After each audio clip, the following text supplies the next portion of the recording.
বন্ধুরা, কয়েকজন ছেলে মিলে পাহাড় এলাকায় ঘুরতে যায়। তারপর দেখুন কি হলো, উপর থেকে দুটো ছেলে পা পিছলে পড়ে যায়। তো সবাই সতর্ক থাকবেন পাহাড়ি এলাকায় যখন যাবেন আপনারা।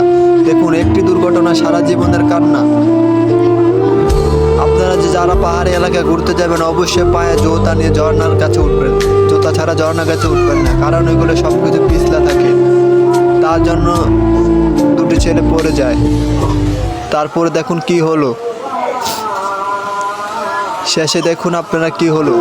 আপনারা যখন পাহাড় এলাকায় ঘুরতে যাবেন অবশ্যই জুতা নিয়ে যাবেন। দেখুন, একটি দুর্ঘটনা কয়েকটা ছেলেকে আহত করে দিল। তো সবাই দয়া করে সচেতন থাকবেন, সচেতনভাবে পাহাড় এলাকায় ঘুরতে যাবেন। একটি দুর্ঘটনার জন্য সারা জীবন কাটতে হয়। দেখুন, ছেলেটিগুলো গেড়েতে দুঃখ পেল, তারা লাশ হয়ে হিসাব করলে বাড়িতে ফিরবে। তো সবাই আসলে দয়া করে সতর্ক থাকবেন। দেখুন, একজনকে টেনে নিয়ে আসছে, ও এমন দুঃখ পেয়েছে যে গেডি মটকে গেছে মনে হয়। তো আশা করি সবাই ভালো থাকবেন।